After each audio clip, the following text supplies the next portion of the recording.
Welcome back to episode 6 of the Cortado Pause, the podcast where I talk to former high-level athletes that didn't quite accomplish the goal that they wanted to.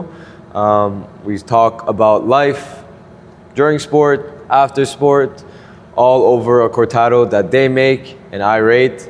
Today, on this episode, we have someone that I've known for a long time, someone that the soccer community definitely knows. If you were ever a high-level soccer player, you definitely know this guy. If you're Portuguese, you probably know this guy, Mr. Brandon Moleirinho. Hi, Mom. Hi, Dad. I'm really happy to be here. Yeah? And I'm really excited to get started. Bro, I'm really happy to be for you to be here. I'm happy to be here too. Okay, hope. Just because I know a little bit about your story. I don't know much about your story, to be honest. Even though I've known you since maybe I was 12 years old. So 13 years we know each other. And we've never really had a deep convo like this. Exactly. So it's gonna be interesting. Yeah. But before we start anything, I got high hopes for your Cortado because you worked at Olympico. First of all, I worked at Olympico for 2 weeks. Okay. Let's put it out there. Your dad owns a cafe. He owns a cafe, and I've been working at a restaurant for about 3 years now where I've been making cafes. Well, honestly, in the past year, not so much, but yeah, I've been talking a lot of shit, so I better live up to it. There's a lot of hype around this Cortado, okay? So it's going to be the best one. All right, let's go do it. Let's go. So like I mentioned, I have high hopes for this Cortado, bro, because you have a lot of experience, more experience than most people, to be honest. I'm confident in saying it's going to be not only the best Cortado so far, but the best one you're ever going to have. It's going to be Cafe Parma? Cafe Parma. Parma Cafe. Wait, is it Cap? I have no idea, honestly. Parma Cafe. But it's not going to be that, it's going to be better. Okay. So what I like to do with the milk is add a splash of beer. All right. No, I'm joking. Wait, so you do the milk first? No, actually I don't. I'm going to do the coffee first. Oh, I didn't even have to tell you. You already know. I already know. He already knows. Do you have like the brush? Yeah, here. The little paintbrush. Oh. So that there's not burnt coffee. You're the first one to do that. Actually. I mean, yeah. No one cleans the thing. Jared didn't clean it out like that. Okay. Nice. So did you have like a full-on training at Olympico? No. Because I already knew how to make coffees. They did tell me a few things here and there. Apparently, you're supposed to put 30 pounds of force. 30 pounds? How do you calculate 30 Yeah, pounds? which I have no idea how you're supposed to calculate that. That looks disgusting. This was wet, probably. Wait. I have to restart it. Restart. Just clear it. You want me to dry this? Let me dry please. this. Take 2.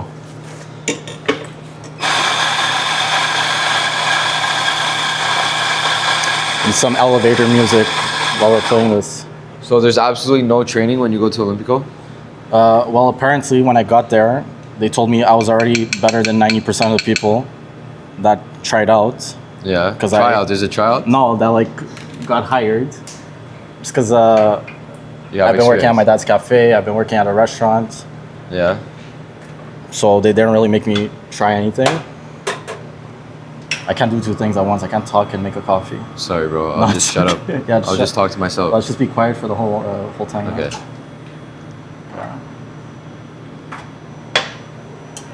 So what got you into Cortados and what got you to call? What got me into Cortados is in Spain, I was having cappuccinos like all the time and cafe con leches, lattes.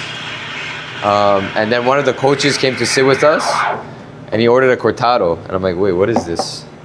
I'm like, what is that? He's like, oh, it's the coach Spanish? I guess it's Spanish. Okay. I think it is Spanish, Cortado. He's like, I'm like, what is this? I'm like, it's so tiny, but it looks so nice. He's like, it's just espresso cut with milk. I'm like, oh yeah? So I started ordering them there. And then I got into it, and then I came back here and, bro, did you just do a heart? I tried. Bro, that's... I tried, but it didn't work That's not bad. Bro, this looks fabulous. We'll take it. So yeah, that's how I got into Cortados in Spain. And then I came back and I went to, I had so much time on my hand because I thought I was going to go to New Zealand, whatever. We'll get into that later. Mm-hmm. So I would go chill at cafes and we'd start ordering Cortados. And then now in love with them like you are. Yeah, We I hope shared you it. know I only came to the podcast for the Cortado. Perfect. The only reason. Let's go give it a try. Let's go. Yep. All right. So you tried to make a heart. It didn't really pan out, but that's fine. You said you can only do it with lattes. It's the intention that counts, you know? The intention was there. Just the fact that you're able to even try to make a heart on a Cortado is next level compared to, for example, John. Oh, I don't want to talk about John. I don't even know how you drank John's Cortado. I didn't. I took a sip. And that was it. Yeah, that was enough. But this one looks top quality, and I have the glasses, the good glass. I love I'm these gonna give it a glasses. taste, okay? Me too.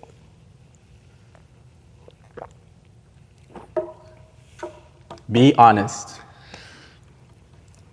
I'm gonna be honest. I really, really like it. Okay. I really, really like it. I really, really like it.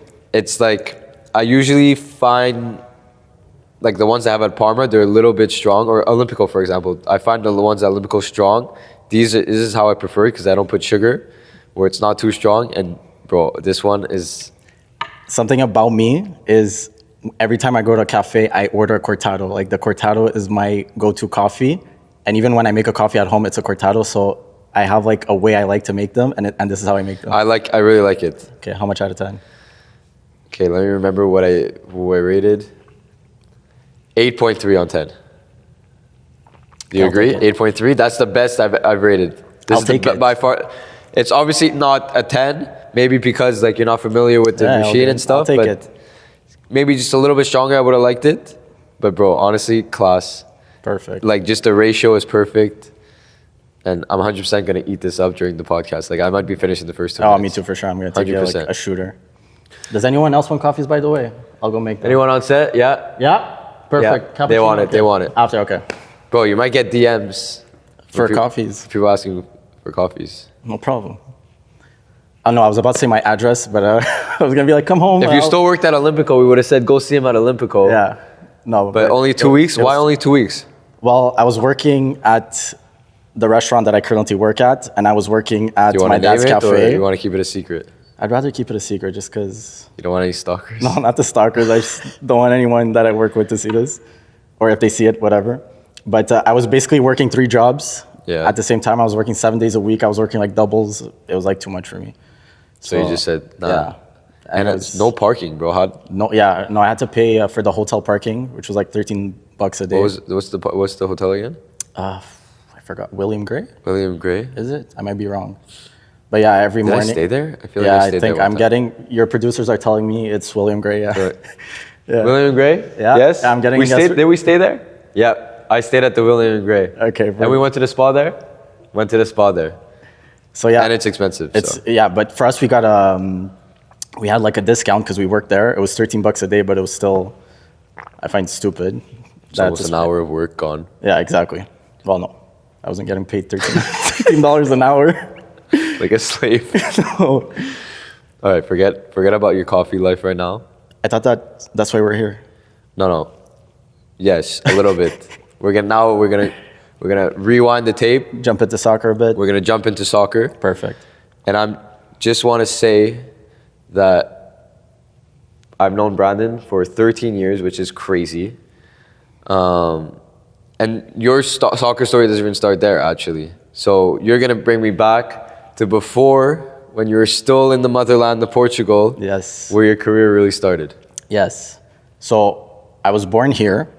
Oh, you were? I was born Bro, here. see, news. Had There no you go. idea. We've known each other for 13 years. I don't even know what's your name again? Derek? I forget. Okay. I was born here. When I was 3 years old, I moved to Portugal. Okay. And then, Was it your decision or your yeah, I parents'? was 3 years old. I told my parents, I don't want to live here anymore. Bring me to Portugal. Okay. No, it wasn't my decision, obviously, bro. So we're in Portugal, and from like birth to 6 years old, apparently I didn't give a shit about soccer. I was into cars. That's what my mom told me, which is funny because now I couldn't give two shits about cars. Yeah. And then one summer, when I was 6 years old, I came to Montreal on vacation. And I spent the whole summer just playing soccer with my cousin. My cousin was like 5 years older than me. He loved soccer. And us playing soccer in his backyard was just 2 traffic cones in his backyard, me between those traffic cones, and him just blasting Traffic cones shots. everywhere, bro. Yeah, On the everywhere street, in Montreal, in the backyard. Come on. everywhere. And it would just be, us playing soccer would just be him blasting shots at me. Keep in mind, I was 6 years old. He was like 10 or 11, you know? And I loved it. I loved throwing myself out there, like just being acrobatic. So when we came back after the summer to Portugal, I finished school one day, and there was someone handing out pamphlets for a soccer academy. It wasn't really a soccer academy. It was just, you want to join like a soccer team, come. So I give it to my parents, and I'm like, I want to join it. My dad's like, okay, no problem, but you're not going to be a keeper. You're going to be a player. I'm like, okay. I didn't care enough to be like, no, I want to be a keeper. So for a year, I just played once a week at 9 a.m. on a Saturday morning. My dad would drive me 45 minutes away. Oh my God. Yeah, to play soccer. And then after a year, my parents saw that I was really into it. So they signed me up for the city team, which was an actual professional team. You know, the seniors were playing second division. And then from 6 to 11, which is when I came back here, I played there the whole time. And do you remember, like, I'm sure you remember, maybe not like the first years in Portugal, but like 6 to 11, do you remember that time playing there? It was strictly just playing for fun, or? No, it was, first of all, for fun, yes, but also in goal that as soon as I started playing soccer, I'm like, I want to be a professional soccer player. That's the only thing that I had in mind. And when you're young, yes, you're playing for fun, but it's also, at the same time, you always have that goal. Even if you are enjoying yourself, even if you're at a young age and you don't really see the big picture, at least for me, it was always like, okay, it's the only thing I'm going to do for the rest of my life. And yeah, no, we had such a good group with the parents and everything. It was just a big community. And at the same time, when I was playing for that team, the pros got into the first division. Oh, yeah. They got promoted. What was the club team called? You won't know it. Now they're like in the fifth division. Olhaniense. Who? Exactly. Olhaniense. Okay. Yeah. So they got promoted to the first division. So the whole club just became a lot more serious. You know, we were training in a first division Portuguese team. So it was a lot of fun. That's really cool. So when you were playing with kind of the academy over there, did you get a lot of exposure to the first team? Did you go like to the games and all that? Oh yeah, for sure. I was ball boy for the first. That's sick. Yeah. They tell you, when the team's winning to take your time with the ball. We weren't the best team, so when we're tied, also take your time. And then if we're losing, obviously give the ball quick. But yeah, it was really sick just to be around the pros and everything and seeing like a first division stadium. It was really cool. Yeah, that's really cool. So then at 11 years old, I'm assuming now it was your decision to move back to Montreal and not your parents? No, still not my decision. Okay, it was your parents? I'm just a follower, yeah. My parents decided to move back. And honestly, I was like depressed at that point because I had my whole life in Portugal, all my friends and everything. And my parents decided to move back here. And my mom lied to me at the time, but I didn't know. She told me, she's like, me and my sister, we're going to try it out for 6 months. If we don't like it, we go back to Portugal. Like, okay. That's how she got you. Yeah, that's how she got me. And then she made me try out for a team when I got here. I still remember it was the Braves of Hunsik. And the only thing I remember from that practice was, first of all, I hated it because I didn't know how to speak French. I spoke English, but maybe a bit broken. And I didn't relate to anyone. I couldn't talk to anyone. The only thing I remember was John Shevik. No way. He was there. That was the first time. The only reason why I remember him was because I've never seen, to this day, an 11-year-old be able to hit a long ball from halfway line all the way to the other net on an 11-a-side field. I still remember. Are you joking? Do you actually remember him? I promise you I remember. Also, he was like the same height he is now. Bro, that is He was like crazy. a really tall 11-year-old kid, Yeah. I had no idea that that's when you first met John. Well, we didn't. I remember but you remember him. him. Yeah. That's we didn't crazy. meet. We didn't talk. Yeah. And yeah. Okay, so you go to Hunsik, you hate it, Yeah, and then you find it. I'm assuming you do find another team because that's where our paths cross. That's where our story begins. So I hated it. I tell my mom, we're going back in 6 months, so I'm not going to play soccer for 6 months because I'm not enjoying myself. But she knew we weren't going to go back. So she's like, just find a team just to stay in shape. Like that when you go back, you're not out of shape, and the other kids don't take an advance on you. Yeah. I'm like, okay. And I don't know why this wasn't the first option, but my parents knew Louis, which is Wesley's dad. Yeah. Was the coach of the Panelinhos team that I eventually joined. And already just going there and having the coach that speaks Portuguese to you, having Wesley's one of my best friends now. Wesley, Halifax player. Yeah. Why am I confused? Yes. Yeah, Halifax player. Halifax in the Wanderer player, CPL. CPL. He's right Exactly. there. He's behind the camera. Shout out. But yeah, just having him sort of take me under his wing and talk to me in Portuguese was a lot better, even though the team really sucked. Let's be honest. I still remember my first practice. We played a match, and I get fouled, and I just get up and I take the ball and I pass it right away, and the coach stops it, and he's like, "You guys see what he did there? He got the ball and he played right away. It didn't take time to take the free kick." And I was like, "There's no way you just stopped practice to explain this." And then Lewis comes up to me, he's like, "Yeah, I know it's stupid, but these kids think they need to take 5 minutes to take a free kick." So was that much of like the level was that much difference, and you felt the difference from the Portugal. beginning? Yeah, yeah, from it was Portugal. a huge difference, especially because soccer is like, I'm sure in Italy the same thing. It's like a religion. Yeah, I mean, I never lived in Italy. Yeah, but it's a religion. It's you the same way I find hockey is here in Quebec and Montreal. It's the way, even more, I'd say, the way that soccer is in Portugal. They breathe it, they live it. It's everything, you know. So it was a shock to come here and play. Yeah. And did you find yourself being like one of the better players from the start? At the start, yeah, for sure. Especially also the mentality, the way you look at the game. Even though we were kids, I found I had an advantage, but eventually I think it all became the same. You know, I found my level. Yeah, but at that age, so you always had the image of that first team when you were playing back home in Portugal. Now you're playing with Panelinhos. Was it difficult to have that end goal of being a professional, and not like now you're not seeing a first team anymore? So did you still have that end goal of dreaming to be a professional soccer player? My end goal was still the same, was still to go back to Portugal as soon as I could and continue my dream. And it was definitely harder, you know. Yes, I played for Team Quebec, I played for CNHP. Team Canada was a goal as well, even though it was harder for me. Growing up, I don't think I was the most optimistic kid. I didn't believe in myself the most. But I don't think that was a goal that was close to me, that was achievable. But my goal at the end of the day was always to go back to Portugal as soon as I could. And my parents told me I could only go back to Portugal once I finished high school. So, well, let's take around 11, 12, 13, that age, because that's when I made the move to Panelinhos. So I was playing with actually Brave. No, who was I playing for? I was playing for Salisbury, my local team. when did you join Panelinhos? At around that age. So I was playing with Salisbury, and my dad was my coach.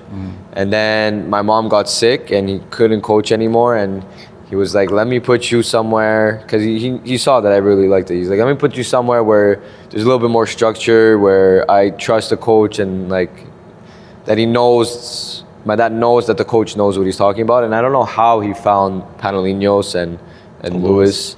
But he's like, let's go to this team, Panelinhos. I'm like, what the hell is Panelinhos? What the hell is a Panelinhos? Where is Panelinhos? I'm like, Salisbury is on Salisbury. Panelinhos. But even the name is pure random. Who made, bro? A Greek name in the middle. Playing at Jerry Park. Yeah. Panelinhos. I'm like, okay, what? Panelinhos makes no sense. So then I remember pulling up, and like, I was a year younger, like Wesley, playing with you guys, a year older. And I ended up making the team and playing with you guys. And I just remember being like, my God, like, I am an imposter on this team. I am an imposter, bro. There was Wesley, who was able to score with his left foot, just scoring bangers. You were, like, to me, like one of the best players I ever seen in my life. Okay, bro, come on. Okay. Like, I wasn't I'll good. take the I wasn't compliment. good at that appreciate age. it. There was a bunch of other guys that, like, you guys all knew each other. Like, at the time that I came, it was like U12 when I came. So, like, you guys had like a close group.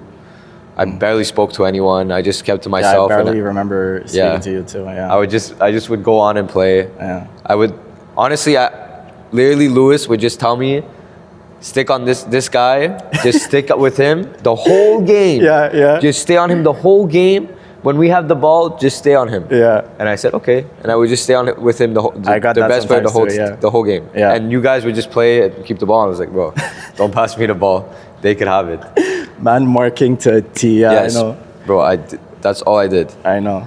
But bro, like I said, at that age, like I thought We had you and Wesley and all those guys were like phenoms to me. After I'd say our prime was from like 14 to 16. The team we had, at a certain point, I'm confident in saying we had the best like city team in Canada. 100%, bro. Yeah, that team. I have such good memories of that team, and it's such like I couldn't. I hate that I didn't really realize it at the time, but I had so much fun back then, and that's something that I miss a lot about being in a team. Just having sort of like your brothers, you know, it's people that we still talk to these days, like Kerwin, Morales. We have a group chat where we talk every day, you know. It's just having like a brotherhood. I just miss that. And bro, like you said, that brotherhood is something that I think we all miss when we stop playing. Yeah. And Panelinos, you had some of your best years. Like, there's just so many guys. Like, I don't even know how. Like, there was Wesley, who's now playing into the CPL. There's Mo Farsi, in the MLS, Balu, a bunch of guys, and even the guys who didn't like necessarily make it to the top level. Like, they were amazing players at that age, and we could talk for hours about that Panelinos dynasty and everything that you guys accomplished. But I want to focus more on you. And yes, you had a great career with Panelinos, and then you spent your time with CNHP. CNHP is like the Team Quebec, kind of Sport Sud. I think we spoke a little, tried to explain a little bit on John's podcast. It's called, it's basically like a development academy it's the for Centre National de Haute Performance. Yeah. So you spend your time there, and at the same time, like CNHP and the Montreal Impact Academy where I was, kind of like when you were a good player, either you were at CNHP or CF Montreal. Did you ever consider going to the CF Montreal Academy? Well, when I first tried out for Sport Etudes in Sec 1, when I first joined Sec 1, I tried out for Impact. And I got rejected. That's when I went to Barassa and then eventually CNHP. But being at CNHP, I always found that the players for the Montreal Impact were very technically gifted. And I find that's something I never had. I had other strengths, but I never saw myself being in the Montreal Impact Academy because I didn't see myself as the player for them, you know?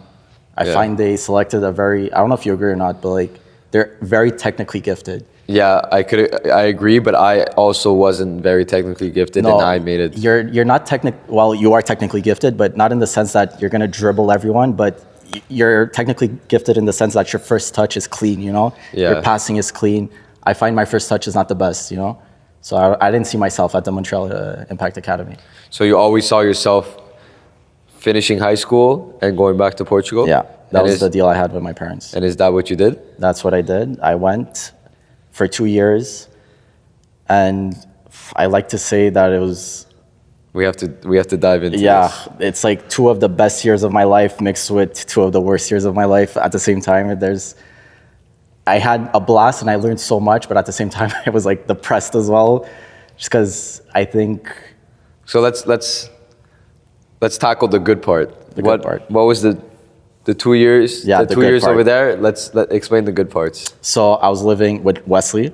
Me and him alone. But playing for the same club? No, we were playing for 2 different clubs. Well, first of all, I was 2 years there. I played for 2 different clubs. He was there he played for 2 different clubs as well. Yeah. And we were living in a house that was built by my grandfather in 1960. I don't even think the government knows the house exists. And just the stories we have in that house were incredible. And just living, you know, with one of your best friends is incredible. Then at the same time, we'd have players like John that came to try out. Mo Farsi came to try out. Morales came to try out. Kerwin came to try out. So the weekends, we just spend it together. We'd play FIFA tournaments. We'd go to the park and we'd play pick for like 5 hours. We'd go on walks. We'd go, you know, just the weekends were incredible. And just living with your best friends in a different country, it's something that I don't think a lot of people can say they've done. And you were like 17 years old at this time. So you're still pretty young. Exactly. The way you grow up so quick, just learning everything. Yeah. What were you guys, I think John told me a little bit of a story, like what you guys would eat, like for dinner, John was like, he would just buy potatoes and cans of tuna and like just deep fry a whole potato. I remember once he came to my house and he saw a pancake mix. And he tried to make pancakes, and I swear to God, they were the color of the stem of this table. They were disgusting. And I think he got sick after that. He tried it. Wait, yeah, can you say that story of him? the famous picture? Yeah. Bro, it was the first day that he got to Montreal. To Portugal. And I go get him at the airport. I just remember I'm driving and I had Mo Farsi next to me and him in the back seat. And I remember just looking in my rearview mirror and I see him lift his head and he looked like a puffer fish. Like I couldn't see his eyes. And we were going to watch Wesley's game, I think. And I don't know what happened. I don't know how it happened. He was just automatically allergic to the country as soon as he stepped in. And we were at Wesley's game, and it just kept getting worse and worse and worse. And I'm like, holy shit, I need to take you to the hospital or the pharmacy. And I just remember we get to the pharmacy right away, and there's a huge lineup. And I just go to the front, and I'm like, can we skip ahead? It's an emergency. And the lady looks at me like all pissed, and then she looks at John, and she's like, okay, yeah, go. Oh, it was fucking... So you just got a random allergic reaction? Yeah, I don't know. It was really random. But it's something that happens to John, like... You know? It's so random. Yeah. This is really random, but I remember you guys told me one story with Farsi where you guys had like a car or something and he like unlocked. Oh, no, it wasn't with Farsi. It was with Samir. Samir? Yeah. Oh my God. That too. It's like it had to happen to him. We just got back from the airport with him, I think. And he had his things in in Wesley's mom's car. Wesley's mom was there at the time too. He had his luggage in the car, and we were in our house. He had left the luggage in the car, and he's like, oh, I need to go get my luggage. So we give him the key. He goes, and 2 minutes later, he comes back. He's knocking at the door. He's like, Brandon, come talk to this lady. There's a lady getting mad at me for some reason. I don't know. And he used to joke around a lot. And I'm like, okay, sure. And I go to the door, and there's actually an old lady there. And he's like, he's trying to steal from my car, blah, blah, blah, blah, blah. And I'm like, what? What happened? Apparently, I don't know how this happens, but the car keys for Wesley's mom's car worked for another car exactly the same. It makes no sense. And she thought that he was stealing his car. And then Wesley's mom came in and she explained everything, and everything was good. That's so random. There's so many, I even forgot about that, but there's so many random random stories. That. Yeah. But I just found it so funny when you guys told me that story. There's so many random stories. The cockroaches, the lizards, the slugs that Wesley and I found in that house. I literally call it the roach house. It's disgusting, yeah. So you and Wesley were kind of like the residents, and then like people would come and try out, and it was just a good time. Yeah, they would have another place that they'd live in, and then in the weekends, I felt like an Italian nonna or something. I'd just be like, oh, guys, come over. Gather the troops. Exactly. So besides the living part, how was the football part also good, or no, was that the reason that it was bad? Yeah, it was. First of all, I played. In the first year, I played for a team. It was a third division team in the pros. I don't know if it works the same. Do you know how soccer works in Italy? Like, what do you mean? So for the juniors are like 17, 18 years old. In Portugal, there's first division for juniors. There's second division for juniors as well. So you could be playing for a third division pro team, but could be first division in the juniors, you know? Yeah. So I was playing for a team that was third division in the seniors, and the juniors were second division. And again, I sound really like I'm the problem, which maybe I am, but I hated that team. Like, I didn't like the coach. I didn't like the players. I barely played any games. And basically the B team, because I was playing technically a year older, the juniors were 18 and 17. I was 17. There were like 4 players that were 17 years old. And for the A team, and then the B team would be the 17-year-olds. So I would play a lot for the B team, but I swear, like, there's teams here that are better than the B team that I was playing for, and I just played no games at all. Or I played 3 games, and then after that season, I came back to Portugal or to Montreal, and I told my parents, I'm like, I'm done. I don't want to go back. But was it because you didn't have the level, or just no? For that team, I think I had the level to play. I just, for some reason, I wasn't playing. Just the coach didn't like you, or you didn't fit the system, or maybe, I don't know. I really couldn't tell you what it is. Also, I feel like maybe to a fault, I wasn't the most talkative guy. I'd go there, I'd sit in my corner, and also because I was like miserable, I didn't want to talk to anyone. I didn't help my case either, you know? Yeah. Yeah. So I came back to Montreal, and I told my parents I'm done. And they were shocked because... This was after 1 year? After 1 year, yeah. And they were shocked because my whole life, all I wanted to do was be a soccer player, and that's all I said. And they're like, what happened? And I told them, blah, blah, blah, blah, blah, blah. And that summer, my mom got sick. She got leukemia.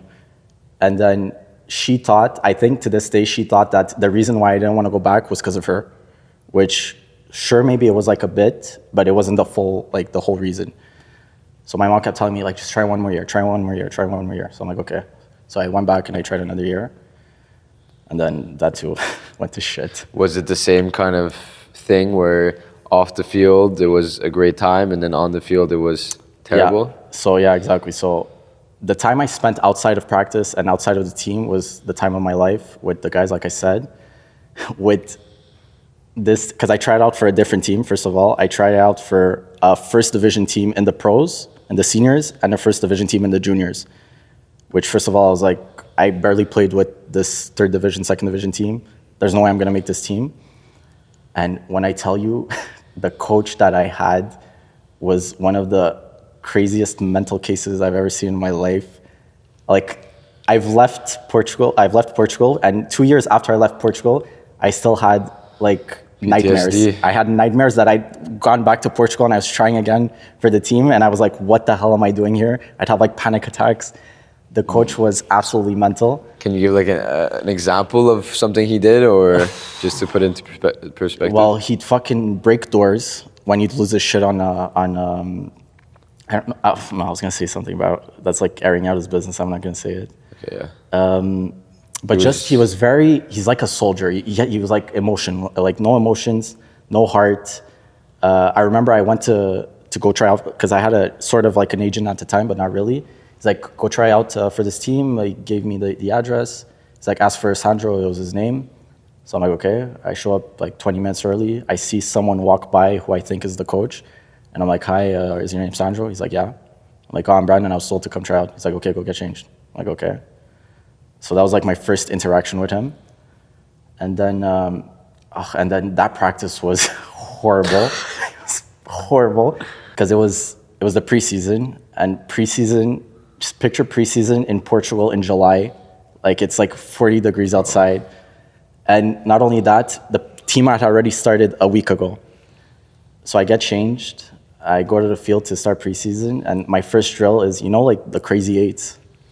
Yeah. Like where you have to run the whole field. It was that, but with the ball. Brother. Yeah. So I do that for maybe 10, 15 minutes. And eventually I'm dead. So I stop at a corner. And I just see players pass me, and they're like sort of like laughing at me and everything. I'm like, okay, class. So I take like a 2-minute break and I start going again. But me, when I'm done, like even if I take a 2-minute break, it's not gonna help. So I stop again. I hear the coach yelling at me. He's like, hey, you took a break already. You can't take another one. So I start going again for 2 minutes. I stop. He keeps losing his shit on me. Like this is my first interaction with him.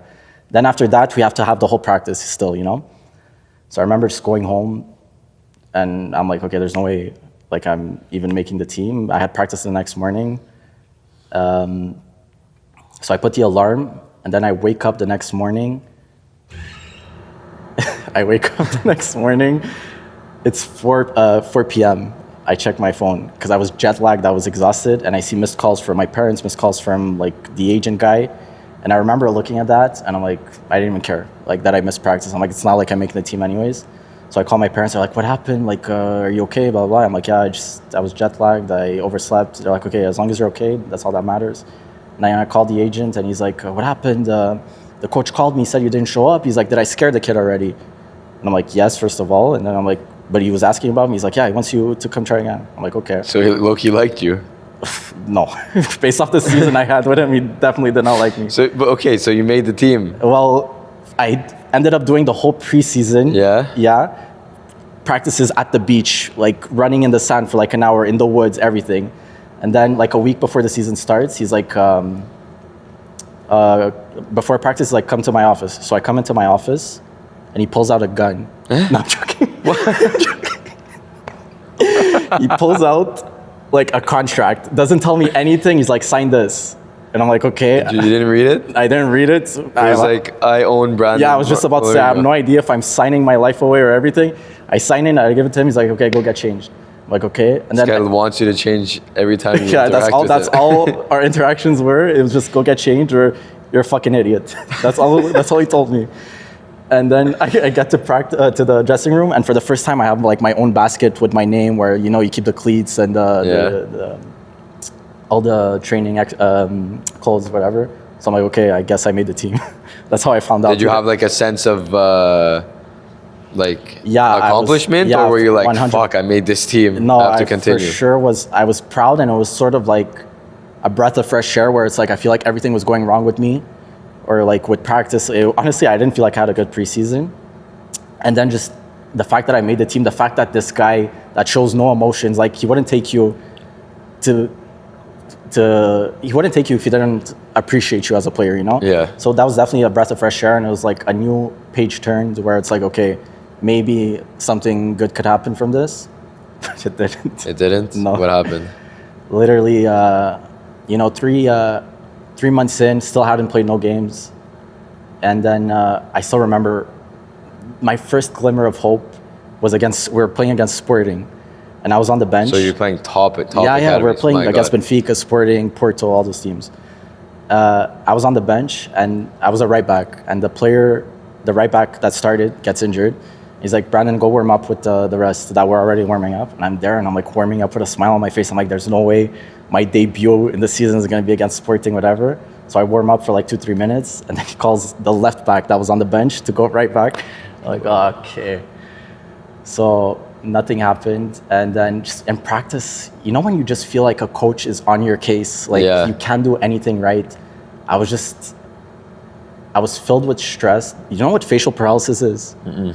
Okay, so one day I was home, and I was brushing my teeth, and I put Listerine, whatever, and I'm like doing that in my mouth, and something comes out, like it comes out of my mouth. I'm like, okay, that's weird. So I go into the living room, and I'm talking to Wesley, and he's like looking at me weird. I'm like, what's wrong? He's like, you're only blinking one eye. I'm like, what? Yeah. So I go to in front of the mirror, and I'm like trying to move half my face, and I can't move my face, like half of the face. You're having a stroke? Bro, it was facial paralysis. I go to the hospital. They're like, oh, it could be a virus. We're gonna give you some antibiotics, and we're gonna see how it goes. I'm like, okay. They're like, don't practice for like 2-3 days. I'm like, okay. So I get to practice with a doctor's note. I'm like, I can't practice. He looks at me. He's like, basically laughing, like pathetic. Like, okay. Bro, half of your face isn't moving. Is that you're pathetic? Yeah. You're pathetic. Move your face. Yeah, literally, it was. You don't need your face to play football? No, literally, like, it made no sense. And then after 2-3 days or 4 days, I still couldn't move. So I go back to the hospital, and they're like, oh, we don't think it's a virus. It could be caused by stress. Is there any like stress factors in your life? I'm like, yeah, soccer a bit. They're like, okay, don't play soccer like for a while, like just relax, blah, blah, blah. And I'm like, already I'm not playing. If I tell my coach I need like weeks off because I can't move my face, like my season's over. It was already over. I didn't know it. He's gonna actually shoot. Yeah, exactly. And so I go back to practice. I start practicing, and just to put into perspective how much of a dick this guy was, we were doing like a crossing drill. And the thing about running when you can't close your eye, it's like the wind gets into your eye and your eye becomes blurry. So your eye was just never I closed. couldn't, like, for me to you sleep. had to blink like this? For me to sleep, I had to like manually close my eye and just like keep it shut. Yeah. What? Yeah, I swear it was crazy. I had it for like a month. A month? Yeah, yeah. So you weren't blink. You were like this for a month? Yeah, it was crazy, I swear. And it was like during New Year's and everything, it was really bad. And like sometimes I thought, I'm like, okay, I'm gonna stay like this for the rest of my life. Yeah, were you scared that it was? Yeah, for sure. I was like stressed out. Were they telling you it's gonna go away eventually? They're like, they had no idea? They're like, it could go away in 3 months, it could go away in a month, in a week, we don't know. That's like, crazy. Yeah, I know. Like thinking back to it now, it is really crazy. That's great. And you just went about your, how was that first blink? How did you get? I don't even remember, like, I can't even remember how it felt. It's just, it came back naturally, I guess. You know when like your ears are blocked? Yeah. And then you're sick and then you yawn and then you're like, oh, I could hear. Or when was it like you that? can only breathe from one nostril. No, it wasn't like that at all. I feel like I just woke up one day and I was blinking. But like you don't even realize you blink, you know? Yeah, I know. So I can't remember. That's crazy. But it wasn't even just the eye. It was the whole, like I couldn't move like I couldn't smile basically, or I looked like the Joker where I could like just smile halfway. All because of like the stress that It was you were caused going by through. stress, apparently. That's what the doctor said. But during this time, you're playing with this team. Do you feel like you could play in the games, or? Okay, no, that's what's different. Where in my first year, I feel like I could play for the team.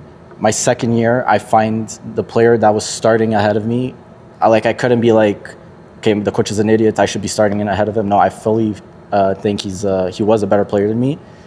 What would bother me was, let's say he gets injured, that he would pick other players to play that position. That's what would bother me. But I never thought I should be a starter. It's just kind of like, and this, I'm sure it's happened to so many other players, that they just encounter a coach that just ruins their love for the sport, and I think that's what happened to you in this scenario, probably. Yeah, I think so too. So you, I'm sure like you play out the rest of the season. You deal with your face paralysis. You get your face back. Season ends, then what happens? Like, do they offer you another year contract, or they? Well, no, it was so the juniors was done. My next step would be the pros, the seniors. Obviously, if I didn't play one game, or I played one game, but it was a game that didn't count for anything, they weren't going to offer me. And I had already made my decision 6 months before that I was done with soccer. I would have gone back 6 months ago if it wasn't for my mom. My mom kept telling me, just keep trying, keep trying, keep trying. I felt like I was going insane. She'd be like, try another month. And another month would go by, and I'm like, okay, I'm ready to come back. She's like, try another 2. I'm like, okay. And then another 2 months would go by. She's like, try another 3. You know, like, I was going insane. I was fully burnt out. I was done. Like, I didn't want anything to do with soccer anymore, you know? And you're how old? 19 at this point? 18 or 19. 18? Yeah. 18, you're still young. Like, you still have, it just, you know what I mean? At the time, you don't think you're young, you know? No, I know, but when you look back on it, you're still 18, and maybe if you have a better experience there, you come back and you still want to play, then there's opportunities that open up here. Yeah. It's just a shame that, so you come back and you don't want to play anymore, and do you completely stop playing once you come back? Well, it's funny because I came back in June, and then my dad, I don't know if you've heard about this tournament, it's called Soccer. It's like... Bukayo? Bukayo? Soccer Bukayo. Bukayo Saka? Yes. No, it's like a World Cup of like 5v5 or 6v6, something like that. And there's a team for Canada, which isn't really a team for Canada, it's like just the Quebec players. And as soon as I get back from Portugal, my dad knows the coach, and the coach finds out that I'm back. He's like, the coach called me, he wants you to play for Team Canada, which isn't really Team Canada, for this tournament, this World Cup. Yeah. I'm like, no, I'm done. And he's like, what, now you're never going to play soccer again? You're completely done? He starts getting mad at me. I'm like, okay, fine, I'll play it. I'm like, where is it? He's like, it's in Portugal. Oh. I'm like, oh my God. So I have to go back to Portugal for like 3 weeks, play the tournament, and then I come back, and then I'm like, okay, I'm officially done. But it was... How was that tournament? Was it cool, or at least? Yeah, it was actually pretty cool. I think we went to the like last 16, and then we got eliminated like Cape Verde or something. Any like notable players that went to that tournament with you? No, I literally didn't know any players. It was literally like north of Quebec players. Like, it was weird. That's so random. Yeah. Okay, so you come back, and then you're done with soccer. Yeah. Done completely. You don't play at all? I played like QCSL. Okay, but you don't play at high level at all? No. So you go from playing, you're 18 years old, playing in Europe, the highest level you could at that age in Portugal, right? Yeah. At the academy, besides like being pro. Yeah. To coming back home and playing nothing. I played a lot of FIFA, if that counts. That counts. Okay, so you perfect. come back. So high level, I kept playing. Yeah. No. This is completely like different to anyone else I've had on the podcast, and this is why I think your story is so unique. Is because you come back, you stop playing, and you're happy that you stopped playing. 100%. Yeah. Like, to this day, I have like no regrets. No regrets. No. So when you came back, like your that taste to play soccer and that drive is just completely gone, and you just want to turn the page and just go a whole different route. At that time, yeah, for sure. I was burnt out. I just wanted to relax, have fun. I came from like 2 years of very intense, like disciplined, like every week. You know, I couldn't really go out. I couldn't have fun in a sense. Like I'd have to make my own fun at home. Yeah. But you know, Like what? Huh? Your own fun. Wesley knows. You and Wesley had lots of fun. Yeah, we had a lot of fun, and John too. He's hiding, but him too. But you know, it's different having to train every day, like 5 days a week. You can't really go out at night. You can't sleep late because you have practice the next day. And then just having all that, and then getting back and not having to worry about anything or any of that. It felt so good. It was like a weight off my shoulders, you know? Yeah. Then especially COVID came after, so it was like I couldn't really get back to anything. Yeah. But the thing during COVID is, you said you were finished with soccer, but we would go to the park every day, and you'd be there every day playing with us and competing with us. Yeah.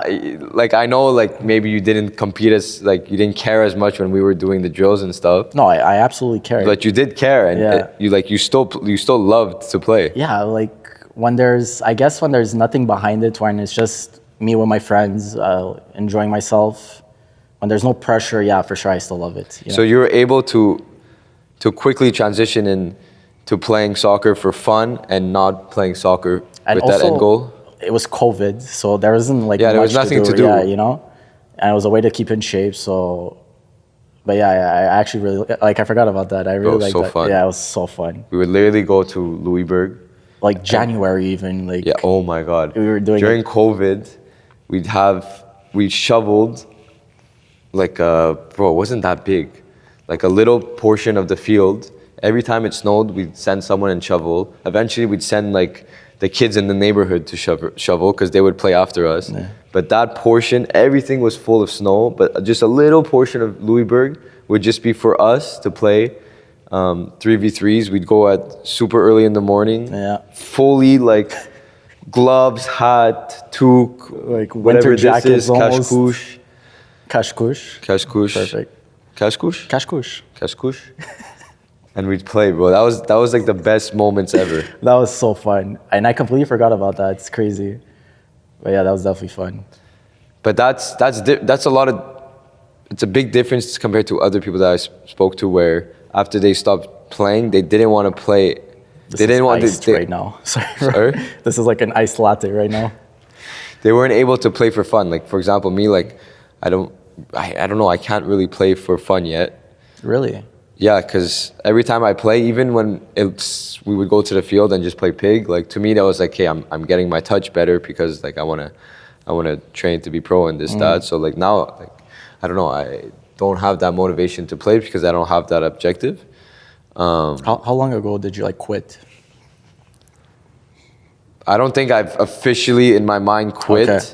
But like, it's like slowed down. Like, I've slowed down, and just like now dealing with the injury, whatever, I've slowed down even more. Mm-hmm. But it's probably been, so I was supposed to go to New Zealand in May. Okay. But then I had like I signed in New Zealand. I signed a full a contract, second division. Okay. But then I had problems with the visa, so I never ended up going out there. And I'm like, bro, I'm stuck here. Like I need to get a job. Like, what am I doing with my life? You were in New Zealand. No, I never went. Oh, okay. I was playing in Spain. Okay, yeah. I came back from Spain because I signed with the team in New Zealand. So I'm like, okay, I'm going to come back, get my stuff into order. My visa's going to come in a week. Like, it's like they told me. A week passes, nothing. 2 weeks passes, nothing. 3 weeks passes, the club's like, what is happening? I'm like, bro, you tell me. You tell me what's happening. I paid. I filled out the forms. I had that. You told me it was going to take a week. Then, like, maybe 5 weeks into it, I get notification from the immigration, whatever. They're like, yeah, we have to do like a health assessment because you have Crohn's disease. They're like, I don't know, maybe you're a liability to come to our country. I'm like, come on. Oh my God. So then I tell the club, I'm like, they want me to do a health assessment. They're like, forget it. By the time you do this health assessment and then you send it to them and then they get back to us and then you get on a plane. It takes 2 days to get there by the plane. They're like, it's not going to be worth you coming anymore. I'm like, okay. So I got stuck here. That's how I needed to find a job. So that's how I got into the training, which But you didn't have like other offers. I feel like you could definitely get other offers. No, I didn't have anything at the time. Okay. I really pushed to try and get something in the CPL. I never did. But we'll see. So you're basically just slowing down now because the thing in New Zealand didn't work out. Yeah, and because like I needed to start. Like I played in the summer. I played League One Quebec. Sounds like so official. It's PLSQ. That's the real name. Okay. Then the season finished, and like I didn't have like I played a lot, but I didn't have that love for it when I was playing. I don't know. Maybe I just got turned off a little bit from playing. So I really have been focusing on my private training career and all that. But Okay, but you're still playing like sort of competitive soccer. I feel like I'm interviewing you now. yeah, interview me. Episode 7. No, I'm joking. But even, let's say you go to the park just for fun. You can't enjoy that. I could enjoy it, but I haven't done that. Okay. I haven't done it in a while. Okay. Since my season ended with St. Hubert that I was playing with, I haven't really played, and because I also wanted to take a break because I wasn't enjoying it when I was playing. Okay. So I wanted to take a break to see if I could enjoy it when I come back. And now like I have a little injury that like I'm kind of using it as a way to take that an extended break, because if I play, I want to be all in when I play. So I'm gonna nurse my injury back to health. Weird way of like, yeah, okay, That's a good way to say it, yeah. And then maybe I'll try and play and see what happens. But like now I'm really kind of focused on making my name as a private trainer here in Montreal. I think you're doing a great job, by the way. I appreciate that. Yeah. But yeah, that's the gist of what's happening with me right now. Okay. But we never know. We never know, because I still close my eyes at night and With the supers now, you never know. I see myself on the pitch. It's kind of sad. Huh? Yeah, it's good. Manifestation. Manifestation, yeah. Santa It's like Claus someone or opening the something. door every time. So what were we saying about you? You're just telling me how I'm a great guy. And Yeah, that, and how you're beautiful and yeah. this, that. So that's, like I said before, your story is so unique because when you stopped playing, you were happy. You didn't want to play anymore. Did you struggle with the identity portion of not being a soccer player anymore? Because I'm sure your whole life, when people saw you, you were Brandon the soccer player. And you shouldn't. Something I learned from Jared, you shouldn't be Brandon the soccer player. You should just be Brandon Moleirinho. First of all, I just want to say that's such a great question because yes, 100%. Second of all, there's this quote from Atomic Habits, I think, where it's like you should keep your identity small. Exactly because of that. You don't want your identity to be this big thing. Then if it doesn't work out, you're like sort of lost, like where to go next. I definitely had that problem, especially at my dad's cafe. My dad's cafe, it's a Portuguese cafe. Everyone knows each other. Everyone knew I was in Portugal. What's the name? What's the name? People could go. Café Central Portugais, ask for Carlos. But yeah, every time I'd go there, I'd have 17 million people asking me, "You're not in Portugal? What happened? You're not in Portugal? What happened?" And I'd have to constantly explain myself to the point where I didn't even want to go back there, because I was fed up of explaining myself. But yeah, I definitely had an identity problem for, I'd say, a long time, like 3-4 years. Especially with COVID, it's like I feel like everyone had an identity problem with COVID. Like no one knew what they were doing with their lives. But now I think I'm slowly starting to find it. I think it's important to try like a lot of things and say yes to a lot of things. So it's been almost, 6-7 years that you're no longer a high-level soccer player, and you still find that you're still struggling a little bit with the identity portion? Yeah, for sure. Well, again, with COVID, I find, at least for me, I wasn't even thinking about it.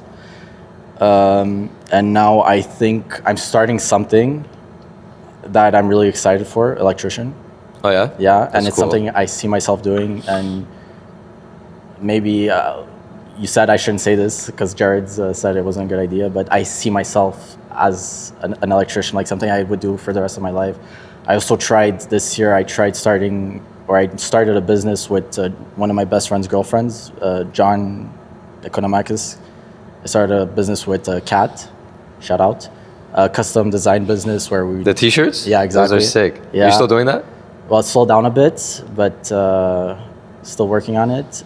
I also started vending machine business with John Chevik and Morales.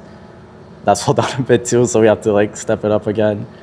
And then, just I applied for a bunch of different jobs, a bunch of different courses. I think it's important to like really put yourself out there when you don't know what you want to do. The time's gonna pass anyways, so might as well try things. Especially now that we're at an age where we don't have to, like, you're living at home, you don't have to pay rent, not a lot of expenses, no kids, might as well. I didn't tell you. You have your kid? I didn't, little Daniel Jr. You named him Daniel? Yeah. No way. Of course, bro. Okay, That's how much I have to meet him. Yeah. How old is he? He'll be your 7th episode. He talks already? He talks already. He's very intelligent. Oh my God. Has a soccer ball at his feet already. Soccer ball? Yeah. I don't know where we're going with this. But that's cool. Like, honestly, I'm happy to hear that you're already, not already, it took a while, but now you're like, hey, let me put myself in different positions to be able to find an identity for myself. And once again, different positions. Sorry. And yes, when I say identity, like, you see yourself being an electrician, you're gonna be, if you ever do become one, you'll be an electrician, but you're not gonna be Brandon the electrician. Yeah. You're gonna be Brandon Moleirinho, and that's who you are. And that's, if one thing I learned from this podcast, which is like therapy for me, is that I'm Daniel, and I'll be Daniel to you. Brandon, you'll always be just Brandon to me, which is just a guy that I've known for years and years, and we've always been in like the Each other's same circles. Yeah, like, always been in the same circle, and we never really had a deep conversation like this. So I don't know. It's for me, it was because I never really liked you. So thanks. I don't know if it's the same for you. Not joking. Obviously. But it's just like, we've always been in the same circle, but like we've never been close, you know what I mean? Yeah. There was a period where we saw each other a lot during COVID, but like we never saw each other alone. Like, I was never like, Brandon, come to my house. You know what my favorite memory and kiss. What? What? You know what my favorite memory with you is? I don't even know if you remember this. What is it? In the chalet, the bear attack. Oh, bro. That's my favorite memory. This is one of the best pranks ever. You gotta explain it. Okay, so first of all, I just want to put it out there. You deserved an Oscar for that performance. We were at a chalet. It was for Sam's birthday, right? Yeah. Yeah. We're at a chalet. We're about 10, 12 people. And it was me, you, Antoine, and John, right? And Wesley wasn't there, no? No, Wesley wasn't there. Yeah, Wesley was gone. We were outside and we were in the mood to just pull a prank on everyone else at the chalet. And we're like, oh, what do we do? Like, we're not sure what to do. And I still remember we were outside and the owner of the Airbnb or the chalet drives past us and she's like, oh, by the way, guys, don't keep your trash outside because there's bears. So we look at each other like, oh my God, perfect. So later at night, like we're all just, having fun, enjoying ourselves. And you're like, oh, me and Antoine are going to go out for a walk. It was like, I don't know, 10 p.m., something like that. But we planned this. This is it all was planned. Everything was planned. So he's like, oh, we're going to go out for a walk. So they go out for a walk for like 10 minutes. And then 10 minutes later, I wish we recorded this because the performance you gave, Daniel comes running in. He's grabbing me. He's like, call the fucking cops. Call the cops.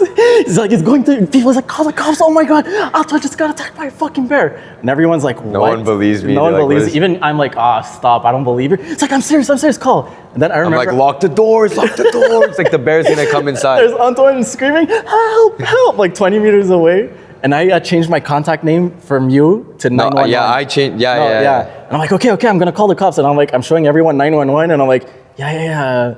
That's what sold it. Yeah, because exactly. no one calls 911. Exactly. Like, if you call 911, it's like exactly. You can't just do that. And I was doing it on purpose to show everyone. I'm like, I'm calling. So no one actually called too. Like, imagine. And I'm like, the cops. My friend just got attacked by a bear. Please come. Blah, but blah, bro, blah. your performance was good too. Well, Like I put the teardrops in my eyes, pretending I was crying. I locked in because of your performance. I was like, oh my God, like I have to keep this going. And then eventually just said it was a joke. And I still remember Sam's face. She was like white. I remember everyone opening the door, Antoine, and he's screaming. no one was happy. And I was pretending I was on the phone with 911 in the corner, and I just see Sam, like my girlfriend, and it's her birthday, and she's just looking around, and she's like, "What?" Like she looks so sad, and then I like caved in and I winked at her, so she knew it was a joke. Yeah. Which I wish I didn't, because I wanted to continue the joke. But bro, no one was happy about that joke. Oh, no one was. Except us. It ruined the mood, but we were so happy. And I felt so, when I saw my girlfriend like in shock, thinking that one of her friends just got eaten by a bear, I was like, wow. But bro, that was class. I think it was like one of the best pranks like I've ever done, personally. Bro, I don't know, like we can never beat that. No. We've had so many like memories at chalets. Yeah. Well, bro, like you're gonna be intertwined with me my whole life, because I met my girlfriend and hopefully my wife at a chalet that we were at together, which is like so random because we didn't talk to each other for like 2 years, like while you were in Portugal, and then one day you pull up with Wesley at Louisburg and we play pig for 4 hours, and then you're like, life's so random. you're like, let's go to a chalet. Yeah. Wesley calls, he's like, bro, I'm gonna organize this chalet. There's gonna be a bunch of girls. I'm like, first of all, what? I'm like, it's so random. How much is it gonna cost? No money.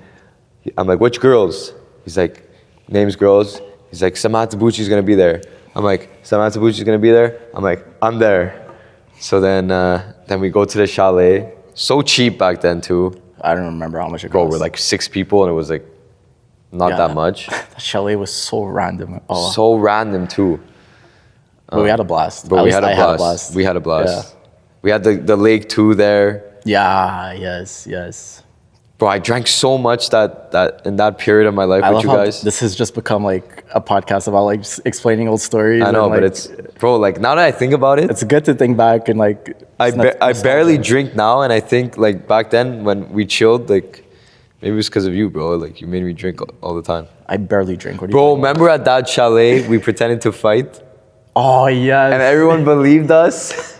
It's funny because yes, we're not like, we don't talk that much, but when we like look at each other like, bro, let's start something, you know, we lock in. Bro, you look at me like, start a fight right now. I'm like, what? Okay. We pretend to fight, and remember John was like, guys, stop, come on. Everyone believed it because they wouldn't think that we'd plan that, you know? And the 2 people that would maybe fight is us, because like we don't have like I've known John since I was like 5, like Wesley, like I know him a little bit more, like just because he's my age. I would fight John too, for sure. Just looking at his face. Bro, I would not fight John. I would knock him out.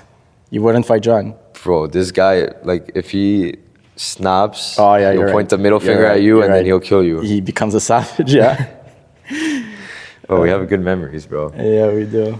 Yeah, bro, this podcast has just become a storytelling podcast. Yeah, it's like we're by the fire, you know? Okay. Someone bring a guitar.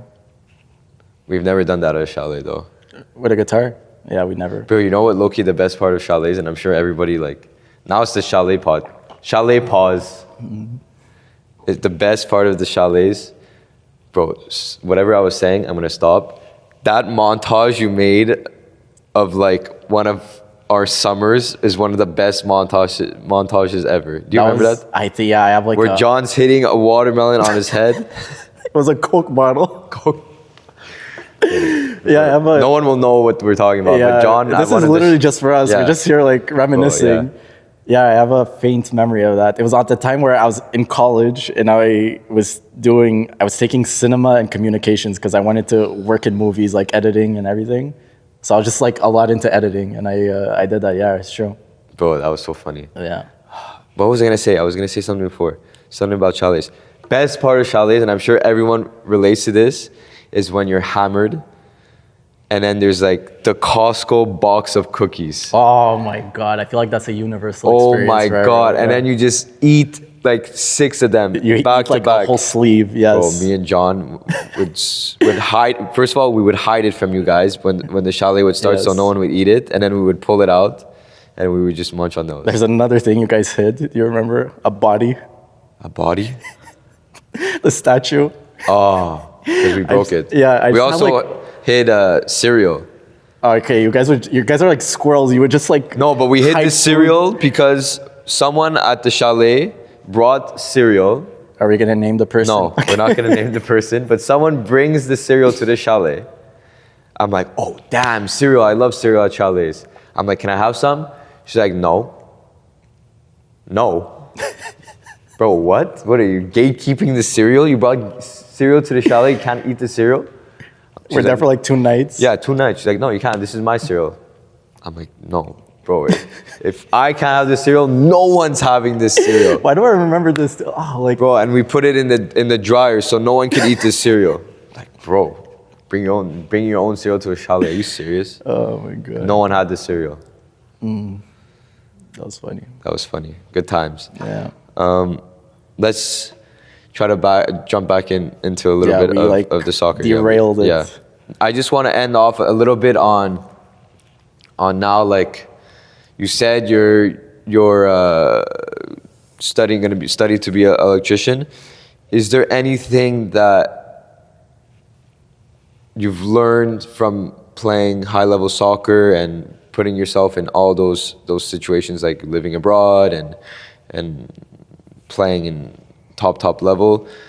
Is there things that translate from that time of your life into this period now, and things like just characteristics and personality traits that you think are going to be super helpful moving forward into this different career that you're going to go into? 100%. I feel like if at 17, like you go through what you go through or what I went through, and you're able to handle the stress, even though my body physically couldn't handle the stress, but the fact that at a young age, I was able to go through all that and survived whatever. Like, no matter what happens now, I'm not gonna be like, okay, well, I don't know where I'm going with this. Resilience, maybe. But like, if I could go through it at a young age, obviously I'm gonna go through it now. And the fact that I did go through it at a young age, and I'm not going through it now, which if I went through it now, I don't know what would happen, but I have the experience. Get full face paralysis. Full face paralysis, exactly. But no, just the fact that I was able to go through everything, I'm sure, especially having the dream, your dream, where it's like, it's this or nothing, and it ended up not being my dream, and I was able to live with it. I feel like I could go through anything, and whatever happens, life goes on, you know? But in the end, yes, you're like, it's this dream or nothing. But if there's something I learned from talking to this 5 other people I spoke to, that it's not for nothing. Yeah, you exactly. just spoke about you're being able, that experience in Portugal, all those memories, the people that you met, exactly, the things you learned at such a young age how to deal with stress, how to be resilient, how to live on your own, and just struggling at that age. And now I think it set you up to be a better person and a better man. And I think you're a great person, and I think you're a great man. Likewise. Thank you. If you could put yourself in Brandon Moleirinho's shoes in 5 years, do you have an ideal picture of that? Yeah. Millionaire. Yachts. No, I'm joking. No, in 5 years, I'll be 30. I want to max out my TFSA. Yeah. Good place to start. Yeah. I want, find the love of my life. Have just, a career and a life that I'm proud of, So your goal is just to be happy? Just to be happy. Is there a better goal than that? No. Exactly. Yeah, you're right. Yeah. Because, I don't know, sometimes I think about this, and if I'm happy doing something, or maybe I'm not making a lot of money, if I contrast that to something that I'm doing something that I don't like and I'm making a lot of money, what's more worth it? Yeah, would you rather make 200K a year and be miserable, or make like 50K a year and be really happy?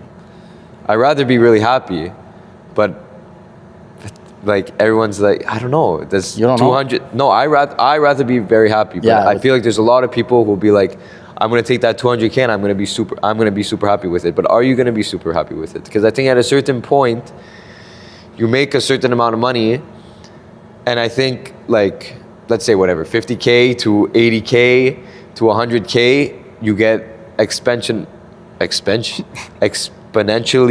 whoa. Yeah, you got How do I say it? exponentially. Exponentially Well done. more happier.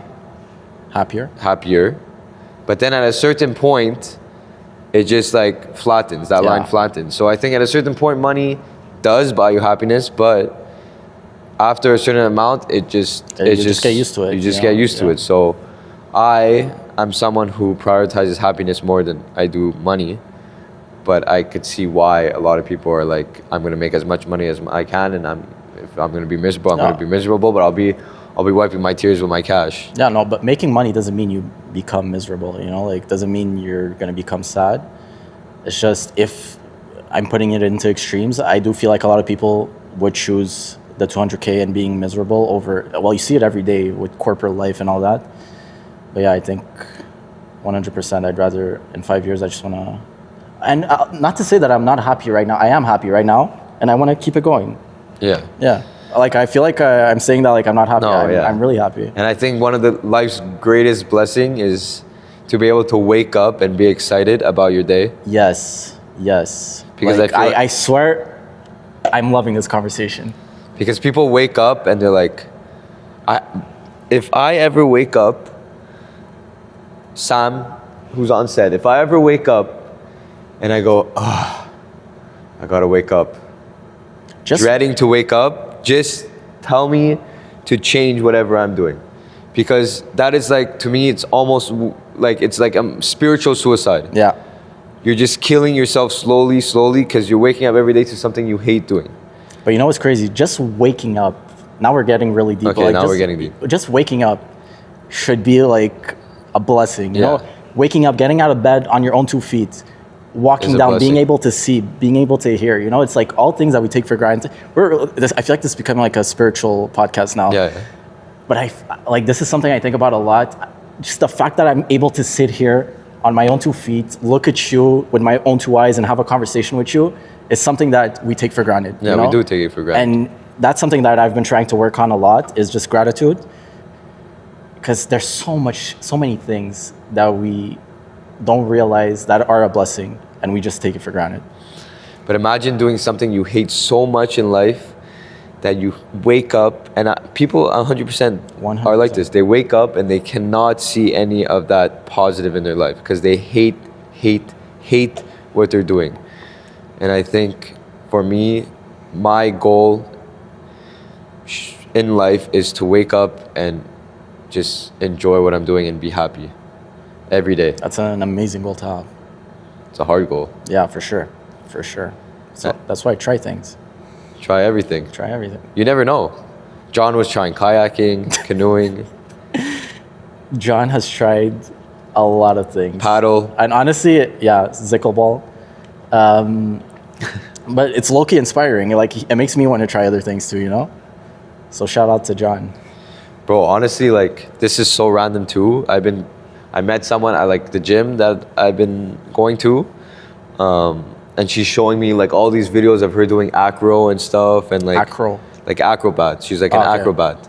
And she's like, you should come like to an open acrobat. Like I'll like teach you like some beginner moves. I'm like, why does it look cool? And I'm like convinced my girlfriend. I'm like, let's go. Let's do like partner like stuff. I'm like, it's so random, but like I don't know why I want to try it. And they have like hoops, the rings, and I was like trying to like do like hang from the rings upside down. And were you able to? I could get myself to be like, I could flip myself and have my legs in the air. Okay. Now the next step is to like that's lower and come back. I have a video. I took it today. Okay, show me after. I'll show you after. Okay. It's okay. My form's not there yet. But just like that, it's so random. But like just being able, I think like I would have never tried to do that. But I think now like I'm open to trying different things, and maybe John's inspiration to that. For sure. Yeah, we did get deep now. Yeah. But I like it. And honestly, I really enjoyed this conversation. Me too. I think we could talk for hours and hours, honestly, randomly. Yeah. And I'm super happy we had this conversation, because and maybe this is the point of the podcast, is to be able to have deep conversation with people I don't think I would have otherwise been able to have with. And I really appreciate you, because I know you came a little bit out of your comfort zone to be here. And I was fully excited to be here. Oh yeah? I was really excited to be here. That's awesome. Yeah. That's class. And I'm really happy. Thank you, John. I'm really happy to be able to hear your story and to get your story shared to a bunch of people, because your story is very unique. Thank you. And thank you for giving me a platform to tell my story, you know, and for listening to it. Awesome. And your Cortado was top. Class. Thank you, brother. Thank you.